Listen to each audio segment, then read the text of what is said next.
Good morning. My name is Ray Rothrock. I'm the CEO of RedSeal. It's a cyber company up in the Bay Area. Today we're going to talk about, the title of the panel is My Organization Has Been Hacked, Now What? We have a distinguished and really great panel of folks who would know what that means and what to do next. And just to get a little context, prior to being a CEO, I was a venture capitalist, and I watched the whole cyber thing evolve over time. And for years, cybersecurity was always sort of tucked down in the corner of IT somewhere. Sometimes there were guys that wore hoods that did the work. It was never mainstream. Rarely got talked about in the boardroom. And mostly companies didn't worry about it. That all changed in 2013 with the revelation of the Target hack. Here's a Fortune 50 company with incredible capabilities, engineering, technology, products, strategy, and yet they were hacked in a very big and public way. So as 2013 rolls into 14, then we get the Sony hack at the end of the year, and then following that we get Anthem and OPM and on and on and on. And so one of the revelations that I've come to is that prevention is no longer good enough. It's necessary, but it's not sufficient. And we have a panel today of people who think and operate in that exact mode. And I'm just going to go quickly down the panel and then come back with the first question. On my far right here is Dmitri Alperovitch. He's the co-founder and CTO of CrowdStrike, and he probably has more stories than we have time to listen to today. On my immediate right is Heather Adkins. She is the Director of Information Security and Policy at Google, a small company also up in the Bay Area. On my left is Siobhan MacDermott. She is the Senior Vice President of Global Cyber Public Policy at the Bank of America. And then on my far left over here is Dan Ennis. He is he's retired Assistant Director of the NSA and was the head of the National Threat Operations Center, so he would know what was coming at us. Today he's a consultant and helps a lot of people solve these problems. So my first question really sort of goes, I'd like each person to elaborate more on what their company is, what their job is, but to the answer to the question, you've been hacked, what's the first thing you should do? Dmitri. Well, it's great to be here at Milken and have an opportunity to have a dialogue with so many great executives across so many industries here. The CrowdStrike is a cybersecurity company. Some of you may have heard of us as we were the ones that were hired by the DNC late or actually around this time last year to do a health check of their network, and we ended up finding a major disease in the form of Russian intelligence agencies that had infiltrated their network, and were able to determine who did it and what they took. So at CrowdStrike, our main focus is protecting organizations from these types of things proactively, and we stop about 300 breaches every single week, about 2 per hour across 176 countries and numerous industries we're protecting. We also do reactive response like we did at the DNC, and this week we're engaged in probably 50 or so engagements doing incident response. So have a lot of experience looking at both sides of the problem, organizations that are able to effectively stop these breaches and organizations that unfortunately fall for them. And I can tell you that for those in the latter category, the biggest mistake they make is that they're fundamentally unprepared to deal with a crisis that comes out of it. So Ray mentioned a couple of case studies. Target, everyone has heard of Target. Very few people remember that Home Depot was hacked just 6 months after Target and actually had more cards stolen than Target did, but the way that they responded to the breach from a PR perspective, legal perspective, comms perspective was vastly different, and this is the reason why so many years later we still talk about Target and no one remembers Home Depot. So it's all about the response. And in terms of what I see people doing right is one, preparedness, tabletop exercises that are focused not just on the technology response, but what are we going to do about regulators? What are we going to do about educating other executives? What are we going to do about letting our potential competitors or vendors that we're dealing with know that this has happened? And the other key thing that, and I'll just close out with this because I'm sure we'll have more discussions on this, that absolutely every organization should be doing in terms of the first call that they should place is their legal team. The first thing you want to do is establish privilege, because more often than not, these cases now end up on court, and you want to make sure that your entire investigation is done under privilege to make sure that anything that is coming out publicly on this is going to be controlled very heavily by you. Got it. Thank you, Dmitri. Heather? Great. Well, I'm Heather Adkins. I'm Director of Security and Privacy at Google, and I've been at Google for about 15 years, in the security industry for about 20. I have the privilege of not only defending Google, but we also reach out to the rest of the ecosystem, and we provide pro bono work. So through that work, I'm able to see actually a wide range of compromise that happens sort of all over the world and globally. And I think for me, one of the most interesting things that I ask myself when I meet people for the first time who are going through this is, are they surprised? Because if the answer is yes, then chances are they've never thought about this problem before. And the reality is that every company on the face of the planet has something that somebody wants to steal. And the answer should never be, we were surprised we got hacked. We were surprised we were a target. So I think the most important thing is for especially the C-level executives to be thinking about this now, to be thinking about it before you have a problem, to be asking, are we going to be surprised when we get hacked, or are we going to say, ah, yes, we knew this was coming, we have a plan, we have practiced it, we have organizational muscle memory, and we know exactly what we want to do. And I think that's probably the most important thing you can do up front. Secondly, I think when it happens, being able to assemble your team, a very competent team, whether that's internal, composed of sort of outside companies as well, such as Dmitri's, but you need to sort of have that on speed dial and have that call tree ready to go. And I think that's the most important thing that you do day one, whether it includes the lawyers, it includes the regulators, it includes your incident response team who's just ready to go. So have that team ready would be your... Have that team ready. Have that team ready. Have them meet monthly, have them practice, even if it's only for 10 minutes. It's got to be that muscle memory that kicks in. Got it. Siobhan. So I'd agree with everything my panelists have said so far. So I run global cyber public policy for Bank of America, and what it entails in my job is dealing with government relations pertaining to anything that touches cybersecurity. So it's getting to be an increasingly challenging job as we go around the world and operate globally. A couple of the points that you guys have made about, who do you call first? I think it largely depends on, how did you find out about the compromise? Right, so if you wake up in the morning and you're reading about it in the Wall Street Journal, that's probably a different response than if your chief information security officer calls you and says, we have a problem.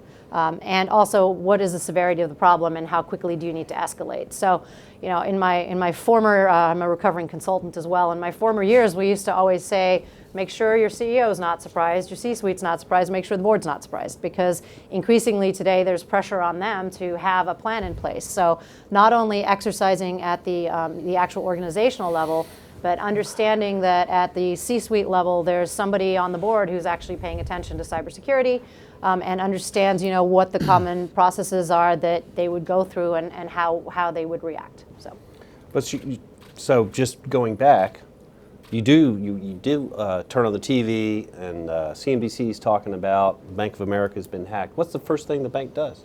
Well, I think a couple of things. I mean, the first thing any organization is going to do is, to Dmitri's point, you're going to call your lawyers and you're going to get privilege really quickly, and hopefully you're going to call your PR team and get them on the case, right? PR. And your legal team. So, and also understanding, there's a case in point of understanding what you can say at the beginning of an investigation, which takes a long time, where you may not have all the answers, to being able to put a commentary in the market that sort of quells everybody and keeps things under control. Got it. Dan. So I'm currently a consultant. I have my own firm, DRE Consulting, but most of my history's been with the National Security Agency and various occupations there. Again, I echo much of what the panel said. I think if I had a plan and that plan had priorities, because if I'm going to try to respond to an event and whether it's a public relations issue at this point or whether it's just actually trying to explain to my C-suite or my stockholders or whatever it might be, if I had a plan, I'm much better off. Not only did I practice that plan, but in that plan, did I set priorities? Because I think the biggest thing that I continue to see is that folks, they spend money, they're investing in cyber, but they are not doing it in a prioritized way, and as such, they can't then articulate why they did what they did or why they were exposed as they were exposed. If I have a plan and I've set priorities, then I can have, let's just take the PR piece, I can say, hey, there's two people in the world, I wouldn't say this, but there's two people, those that have been penetrated and those that know they've been penetrated. And so the ultimate point though is that if I had a plan and I had a set of prioritized steps that I took to make myself secure, then I can respond to anything and articulate to anyone what happened and what I did to make us secure and what I would do to ultimately clean my network and ultimately get back on the straight and narrow. God, I don't want to pick on a wounded company, but United had a plan, and they took some action, and it caused them even worse damage because they had not read the Tylenol case that was taught at Harvard Business School. Right, but what to Dmitri's earlier point also is, you know, yeah, you got a plan and you prioritize, but have you had somebody look at that? Have you practiced it? I mean, if you haven't practiced it, I mean, then you ultimately you don't come out with those kind of aberrant issues that you didn't sort of plan for or didn't realize, right? So, and not to say that you're going to be able to plan for every circumstance, but at least you're better off. Yeah. I mean, in the Department of Defense, I was always worried about what was the Inspector General going to say to me, right? What did I do? And the thing that really, if somebody, they're going to come in and say, did you have a plan and did you follow it? That's what the kind of questions that people are going to ask you, either in the public or at the C-suite. And it doesn't mean that you get it all right, but at least they can't argue that you didn't think about it beforehand and didn't follow what you said you were going to do. Right, you didn't just wing it along the way. Right, exactly. You know, one of the things that's not talked about very much, and we all read lots of stories of hacks, is culture, the impact on the company. We always, you know, impact the shareholders, impact customers and other stakeholders, but what about the culture of the company? And Dmitri, I'm going to turn this question to you because you said you are in the middle of 50 or 60 cases right now. What's the, and we might get this to the West Coast, East Coast thing here in a minute. So Dmitri, how does a hack affect the company? What has to happen inside? Well, it depends on the type of hack. I can tell you one that we were involved in, which all of you know, was Sony. And there were a couple of things that happened there that were very interesting. One was, of course, the fact that their network was down. Although I think that particular aspect of the attack was a little bit overplayed because the reality was that it happened over Thanksgiving and Sony was able to bring back that network online fairly quickly. But the other thing that happened, which I thought was much more impactful, was the theft of all this information, all the emails and documents from Sony, and then the public leaking of that information selectively to the press. And that really terrorized the employee base because it wasn't just the executives that were impacted by this, but it was salary information, healthcare information, social security numbers of every employee of Sony Pictures, which puts them under tremendous danger of identity theft and all sorts of other issues from various criminals that would now have access to that data. And that really was a massive impact to the company.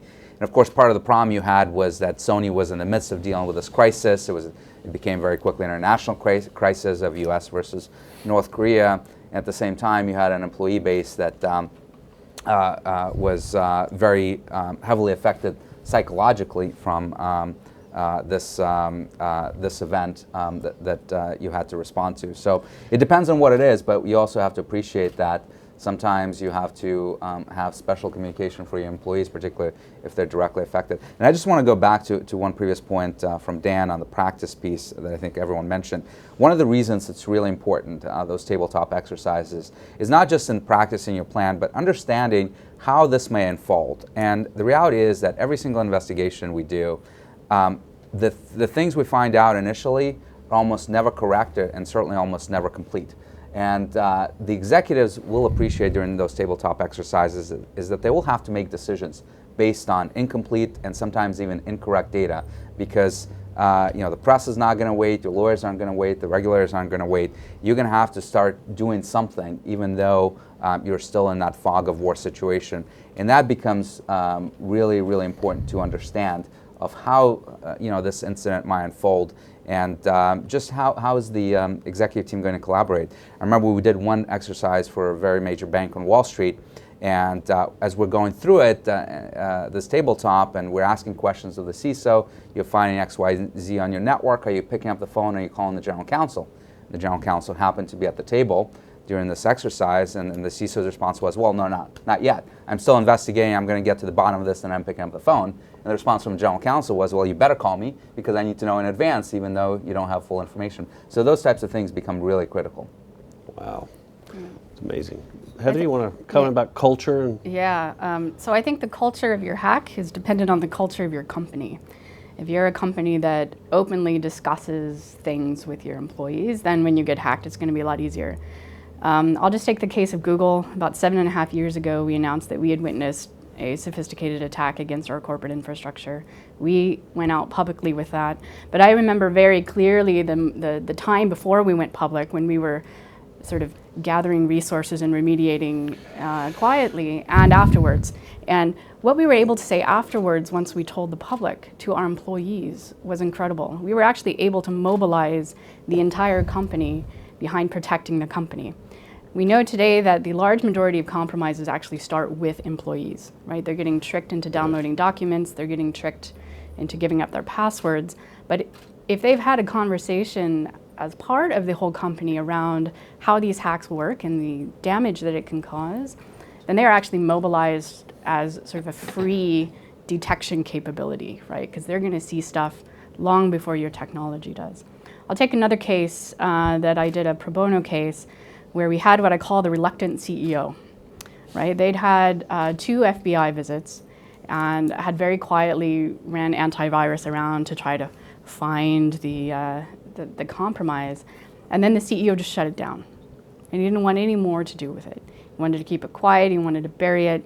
And it turns out actually that they were compromised and they had ignored all these FBI visits. And finally it hit them one day that, you know, they did finally find it, and it was a very significant breach. And that's a story, I think, of bad culture, right? You want a culture where you can be open, you can talk about it, and not a culture where you hide it and bury it and don't. Yeah. wow. Yeah.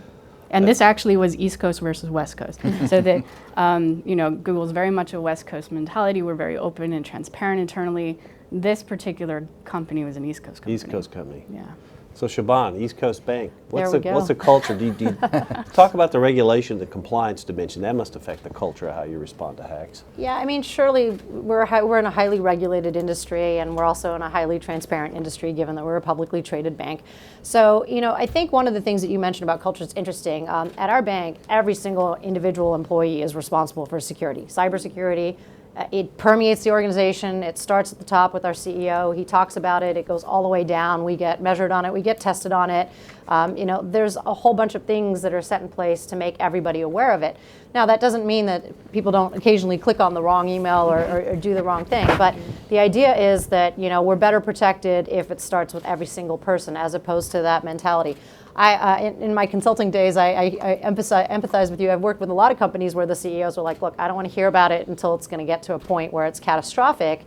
And then they always get caught by surprise because, you know, something that started out as this tiny little issue escalates into something out of control, or multiple issues happen. And it affects, you know, companies' abilities to process payroll or to do other things, and then, you know, suddenly does become a board issue. And Dmitri, your point about sitting around the table and exercises made me think of something. You know, when you're running those exercises, you get the opportunity to meet different folks in different parts of the organization.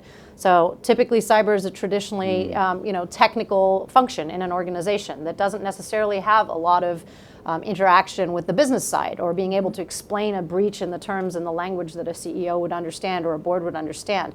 And, you know, preferably when you're getting breached, that shouldn't be the first time you're having the conversation. You should be meeting your general counsel at that conversation for the first time, right? So it's generally nice to start those conversations early and often. Dan. Well, Culture. again, culture. I come from NSA, which actually, believe it or not, is fairly open inside the gates of NSA. What did you say one time? You told me, gave me a stat on how much training you do to. So for the actually, openness 25% of my analyst time, because I actually headed the analytic population at one point at NSA, and 25% of their time was spent on making sure they do no wrong. In other words, that they don't collect against a U.S. citizen. Then you have to do documentation, they have to follow through. But that kind of sort of rigor in terms of process and also then facilitates kind of an openness when you have a discussion. I would actually direct this conversation in one way, and that is that in many instances, as you look at a PR campaign or the communication that you need to do, more frequently today, we're also having to deal with this thing called the insider. And that ultimately, in many instances, is a cyber vector for the insider to take whatever action that they take. And so your PR campaign, I would say, one of openness, but one of openness that actually makes people feel included in the process and included in processes, because we have this kind of circumstance where a lot of the times that we're getting hit, it's by somebody who understands us, knows us because they are one of us. And that can be really, really harmful to the folks inside the building. And so you want to make sure that you're ready in terms of your communication campaign to deal with that as well. But in the process of dealing with that, you actually create some sense of openness that maybe actually discourages people from doing that kind of insider attack. Got it. Insider attacks. I once was at an insurance company where they did quarterly training of how to deal with phishing attacks, right?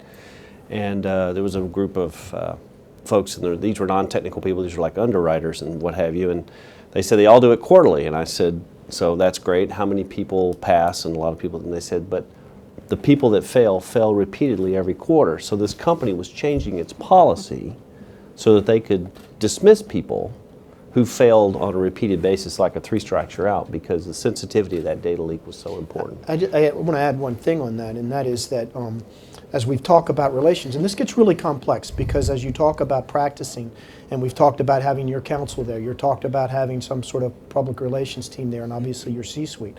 But guess what? If I'm a security person in a company, I want to have a relationship with my HR department. Because frankly, in today's world, we've got people who, when you gave them a poor performance appraisal, used to walk away and, right, and actually say, well, I'm going to do better. Well, there's some percentage of people that you give a poor performance appraisal to or who you fire that actually have prepared and are going to take action. And so this idea that I have a relation with my HR department is critical. And so that the HR department understands if I've got a possible problem employee, they should be actually discussing with your security staff so that within the realms of what is right and within policy, that they are making sure that that person might not be doing something that they shouldn't be doing on your network. Yeah, let me just add a counterpoint there. I think dealing with negligence is a really important topic. I also want to point out that social engineering, which is what we call when you try to trick people into doing stuff, Googlers, so that's what we call ourselves, we fancy ourselves really smart. And we've proven that no matter what, no matter how much training we do, we can always trick 10% of the population into doing something. Because you can get so sophisticated with these targeted attacks that it will look exactly like an email from my boss, and under no circumstances am I not going to open that email and download that attachment. That's right. Right, so we do have to be kind of careful balancing negligence with the sophistication of our adversaries. So knowing where the attack comes from or what the threat looks like, Dmitri, threats. You must have a library full of threats given your discovery of all the clients you've worked with. We actually do. We actually call it an adversary library. So we track about almost 100 different adversaries, and we categorize them into 3 buckets: nation states, and the big ones there are Russia, China, Iran, North Korea, at least in terms of the nation states that you might expect to see on a network of a Western company or Western government agency. Then you have cyber criminals, and there's a whole slew of them, although there are some really, really important groups to track that are doing very sophisticated operations, some of them rivaling the capabilities of nation states. So, for example, we have seen in the last 18 months a number of truly incredibly sophisticated attacks against major central banks all over the world, particularly in the developing world.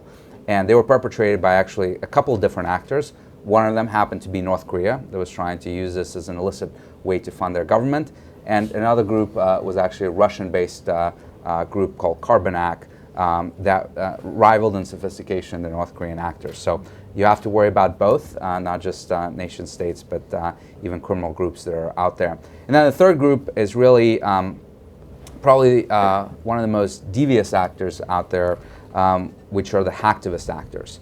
Most of them are not particularly sophisticated, but they're out there to destroy you. They're not out there just to steal your information or steal your financial data. They're out to damage your reputation. They're out there to steal your data, put it out there in the public domain, deface your website, and do other things that would have a very prolonged effect on the reputation of your company or your personal reputation. Usually there's a political motivation. They may disagree with the mission of your company. They may be an animal rights activist that protests a drug company doing tests on animals or things of that nature. And the really unfortunate thing with these types of situations is that you can have a flash mob sort of gather together on a chat room or a Twitter hashtag almost instantaneously, and suddenly you're under attack. So usually with cyber criminals, with nation states, you may see them coming, or you may anticipate that something may happen. So for example, in the case of Sony, North Korea was so aghast at that movie that was put out with the assassination of their leader from Seth Rogen, that they had been sending letters to the UN, to President Obama at the time, protesting this, declaring that the release of this movie would be equivalent to an act of war. Well, and guess what? A number of months later, they actually orchestrated a cyber attack against Sony. So some of this stuff was predictable. With hacktivist threats, it's much less so, because it can pop up literally at any moment.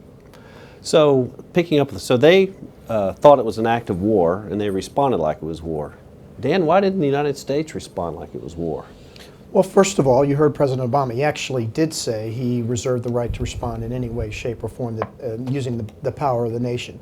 It could be cyber, it could be sanctions, it could be anything. And he also pointed out that you may never know, because the U.S. government may take actions in secret. Now, I was on the other end of that whole Sony conversation, ruined my Thanksgiving. As a funny note, though, I had one congressman come to me and say, well, 6 months after it occurred, and he says, I heard it was an insider. And I said, yeah, it was an insider. It was North Korea. They were inside the network. I mean, that's the way it is.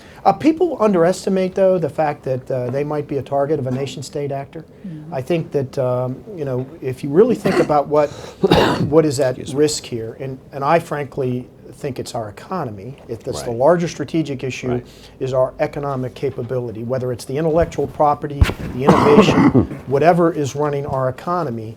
And the nation states, they actually view that as a legitimate target. So Google becomes a target. The innovation in Silicon Valley becomes a target.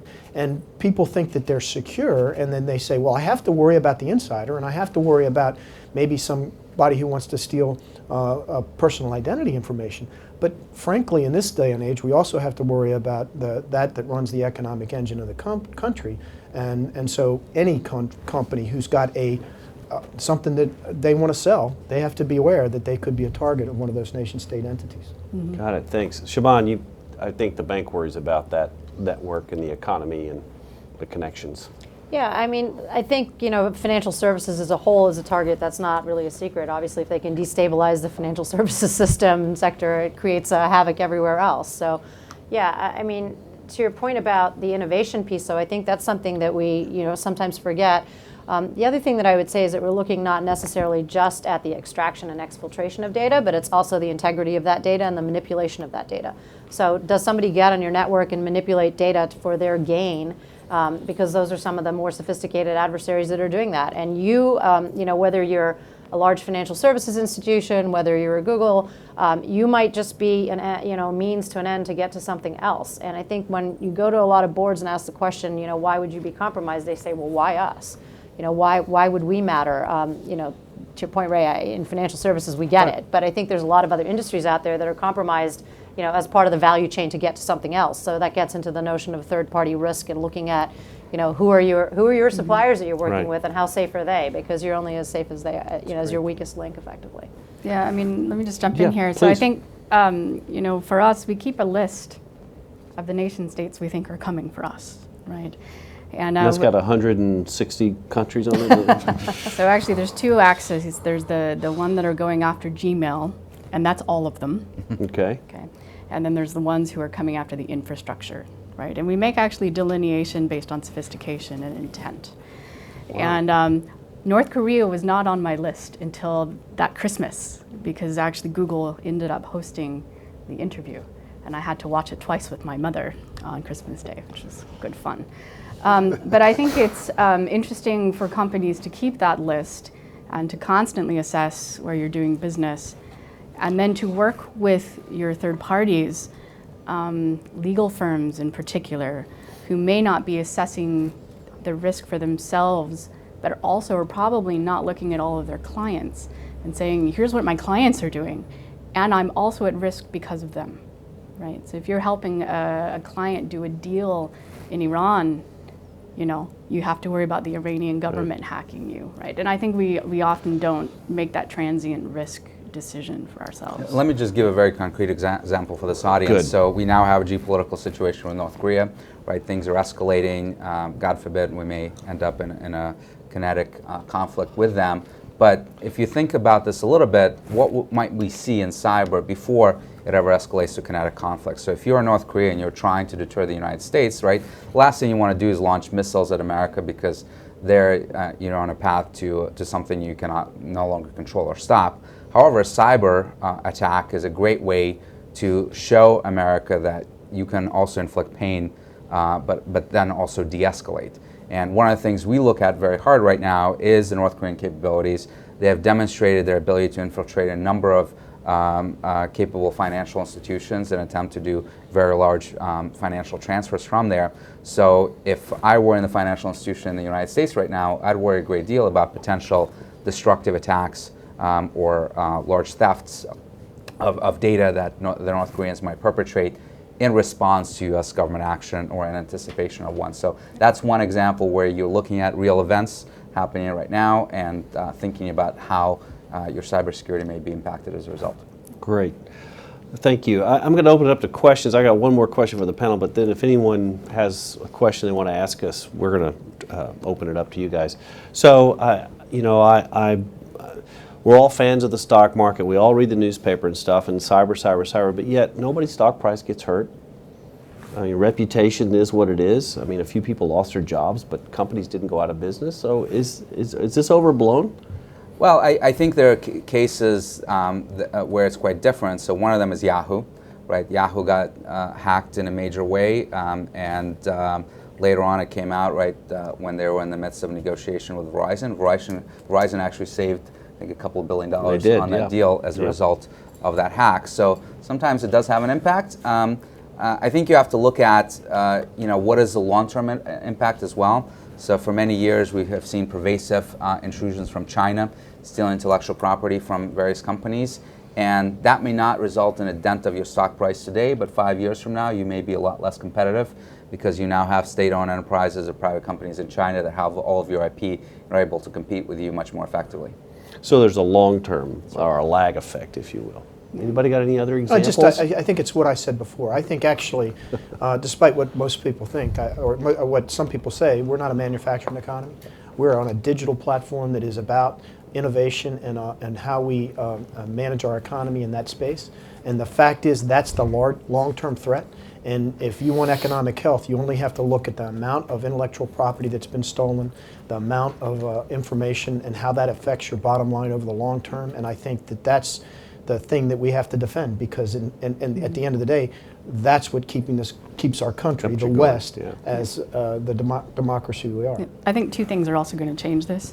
I think first off, in Europe, for multinational companies, we're going to see GDPR go into effect in May of 2018, which if you don't do your breach right, I think it's up to 4% of global revenue. GDPR is the General Data Protection Regulation that will essentially require companies to report when they are breached and to have already put in place a series of steps to protect user data. 4% of global revenue is a fairly significant impact. That's the maximum they can do. I think the second thing that will change the economics here is the cybersecurity insurance market, which I think is estimated to be around $14 billion by 2022. And I think that what we're seeing is that a lot of the losses and the expenditure inside of a company around data breach will actually start getting covered by that. One thing I do worry about in the insurance business is because the nature of these attacks are often global. So for example, if they go after one company in the industry, they will go after all the companies in the industry. And if we are all covered by the same underwriters, then there's a huge risk in the insurance market, right? I mean, I just can't imagine how they're going to pay out for all of those, right? If a Yahoo and a Google and a Microsoft and a Yahoo are all compromised by the same entity, they're paying out to everybody, right? It's the next bubble. It's the next bubble, and I am a little nervous about that, I got to say. Yeah, that's a good point. I would add one point too, Ray. I think at this point, breaches are, to a large effect, are already priced into the stock. So, a lot of investors are looking at this saying, yeah, we want to make sure that there's due diligence around it. We want to make sure that the company is prudent and taking the right actions around it. So, to that extent, I think, most of the investment communities are already thinking of it in that context. They're not sort of sitting back ignoring the fact that it's out there. I wonder what discount they've applied. Yes, ma'am. So I have two questions. The first relates to two questions. The first relates to this idea of insurance and specifically the actuarial process right now. And coming from the private sector, we're not a public company, so we're not talking about stock prices, but obviously we have margins that's priced into how we bill our clients. And we had a firm come in and first of all, the idea of the actuarial seems very murky, at least if you don't have a sophisticated CISO or other people within the organization who can peel that back. So what's happening to make sure that the insurance companies aren't taking advantage? And then along those lines, how do you, for us it didn't make sense. We would have been better off buying every single one of our clients, private security software, rather than take this policy. So what does that mean? And then on the flip side, the banking industry, Wall Street, you compete with the big banks on Wall Street. They compete, they spend money and time to have a competitive advantage that they can claim for their customers. And it seems like cyber breaches really, if it happens for one bank, it's bad for all banks. And so are you seeing more collaboration in those conversations with your counterparts from other large banks, that in every other capacity you're siloed? And how is that being facilitated? Is it through regulation or is it through just shared interest? Those are two great questions, and we're gonna cover them separately. So let's do the insurance question first. I can take that one. You take the insurance? So Go, I would Dmitri. encourage you actually to shop around. We work with a lot of insurance vendors. I can tell you, most companies out there right now, insurance companies, are out there to buy business, and they're writing policies that make no financial sense whatsoever. So if you can go out and get a good insurance policy, get it, because you will never get as good rates and as good policies as you get today. Yeah. So, any others? So, just on the cyber insurance, one of the things that I've always been confused about, if I had insurance on this building and the building burns down, the building would be replaced. But cyber insurance doesn't replace my network, right? So, well, they pay for the losses, and for if you're a out-of-pocket PCI vendor, expenses, right? They pay the fees to the brands. They pay for IR. They pay for legal fees. So they actually pay out a lot, and it's a great deal right now, as good as it'll ever get. I see. It's going to get more sophisticated. They're going to figure this out, and when they do, it's going to be a lot harder, I think. Insurance related? Because I want to come back to. I am an actuary, by the way. I'm an enrolled actuary. I'm wondering if each one of you would care to share with us the raison d'etre of the hacking, because each hack has a different raison d'etre. I'm well aware of hacking. I try very hard with my business to prevent it, but I believe that it's impossible. So if you would kindly, each one of you, tell us a story, your favorite story, it would be most helpful to all of us. Favorite story. Okay. Well, can everybody think of their favorite story? If you don't mind, I do want to come back to this question, what's bad for one is bad for all in collaboration, particularly in financial services. This is right up Siobhan's alley. Yeah, so the president signed an executive order, the former president signed an executive order a couple years ago, basically outlining the financial services sector as critical infrastructure. What that resulted in is the 8 large banks of the United States getting together. And so to your point, yes, we do compete rapidly on the outside, but we actually share a lot of information when it comes to looking at cybersecurity risk, because what hits one will hit the other. It's bad for the entire sector. So we founded the financial, it's called the FSARC, the Financial Services Resiliency an analysis center. And basically what that means is it's a group of folks that get together, it's an institution that sits under the FSISAC, which is an information sharing platform for financial services. And we look at, what are the common threats? Who are the common threat actors? What are we seeing? What are the other banks seeing? How do we share that information not only between us, but with the government? And all of the government agencies and entities are involved in that.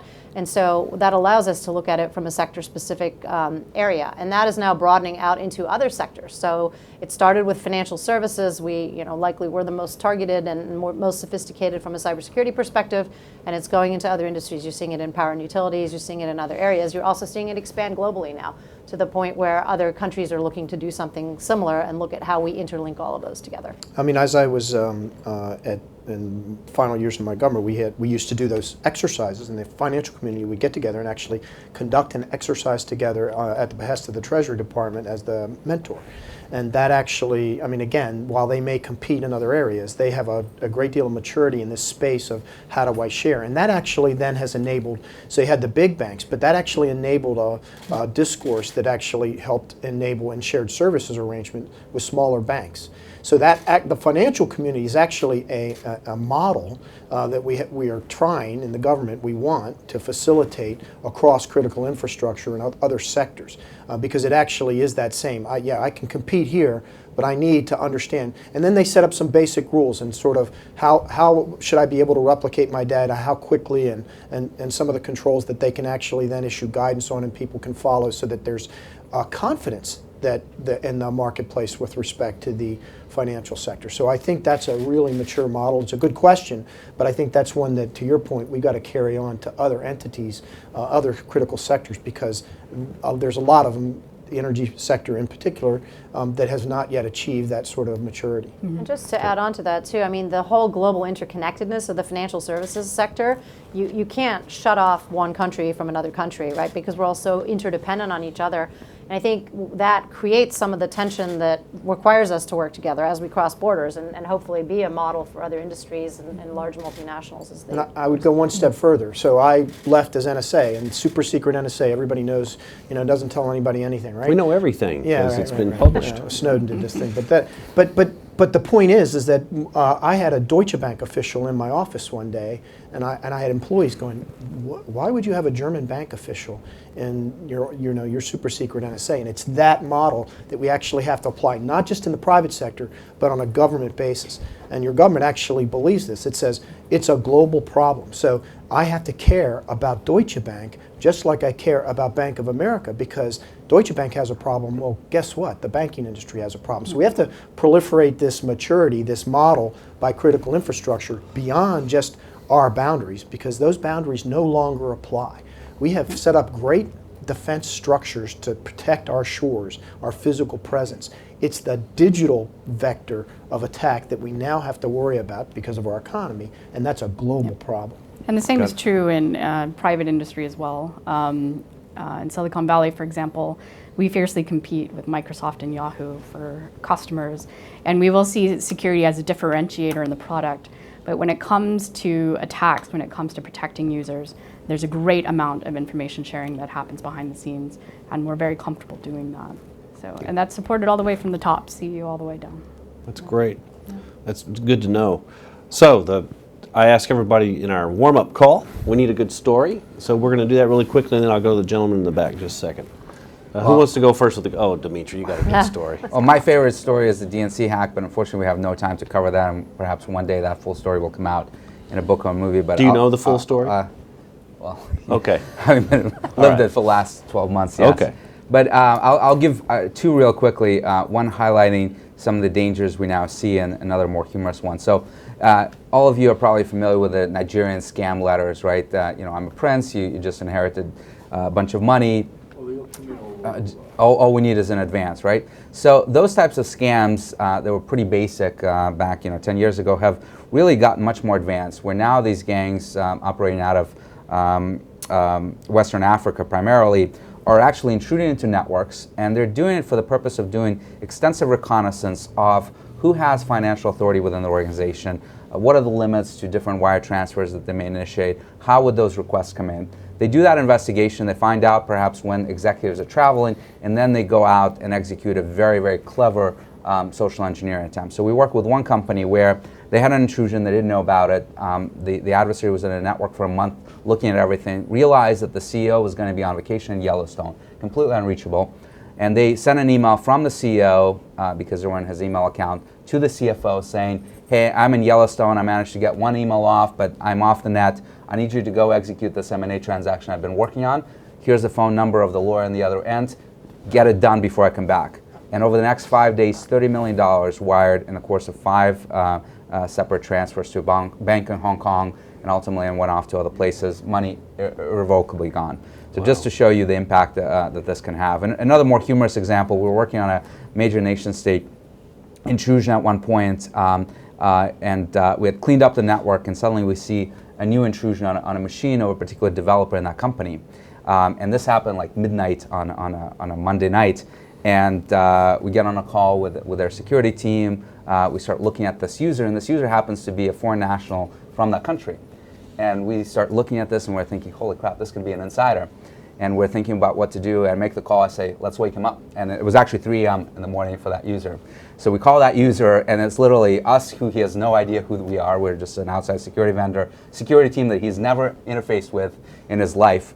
And we're sort of getting on the phone and kind of interrogating him on the phone at 3 in the morning. And he's giving up everything. Oh and my. it turns out that was an external intrusion, not related to this user. But I was just thinking, holy crap, you can call this user at 3 in the morning and get everything you can possibly want about this company just by saying that you're a security firm working with the company. So Wow. Pretty interesting case.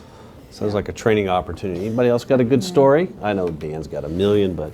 Well, I want to get a story that's illustrative of the problem. I mean, again, I think earlier somebody mentioned this idea that you're only as good as the people that you're working with, and your vendors and your suppliers and your partners.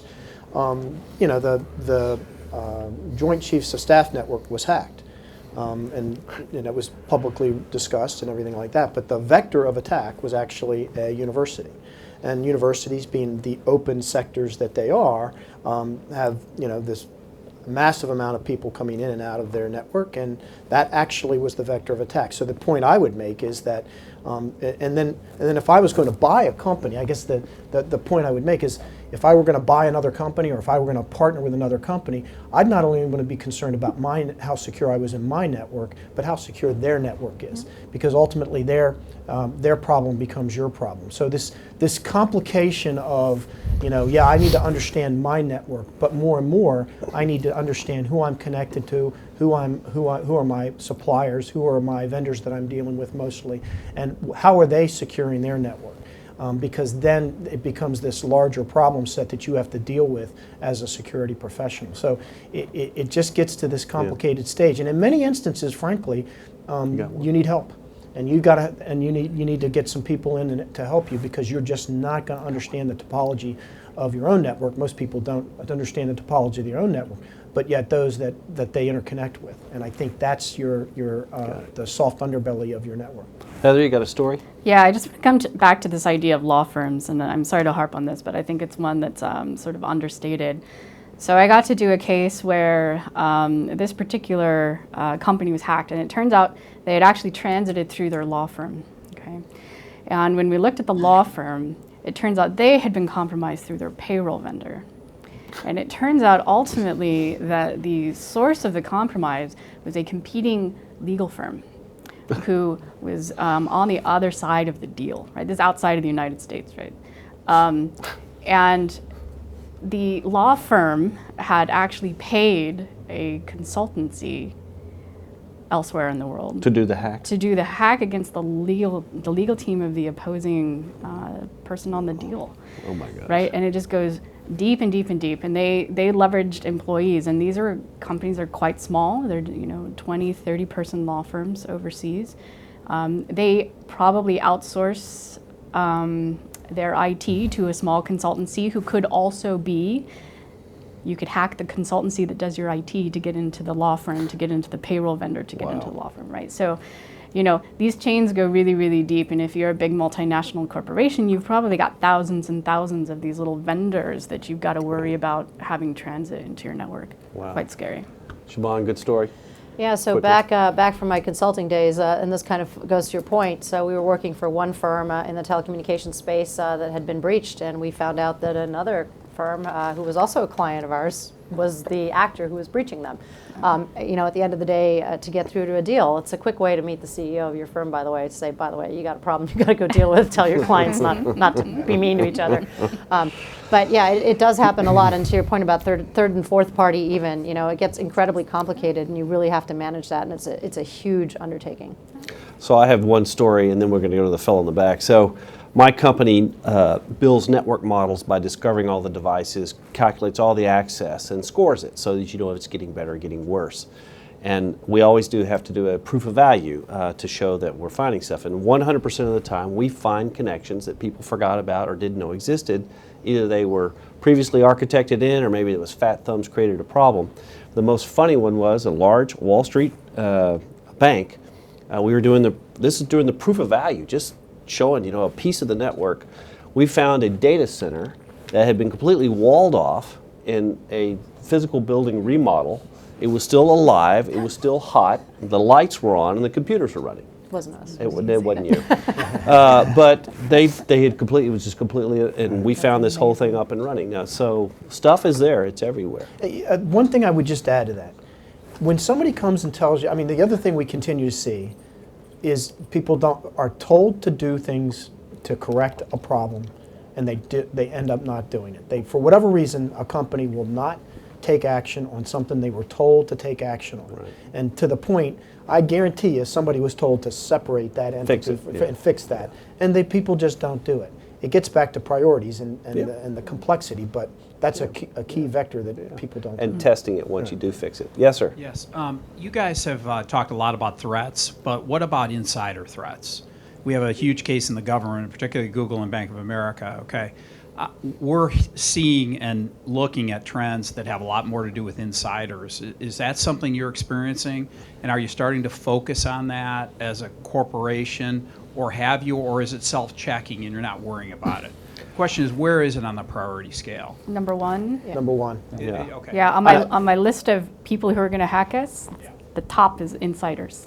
And spending money now to look for things. And have been, yeah. Have been. Yeah. So is it an increased priority? Increasing over time. It's sort of a problem you never solve. Everybody you hire is potentially a hacker. So that's why early on I talked about a relation between your security staff and your HR staff.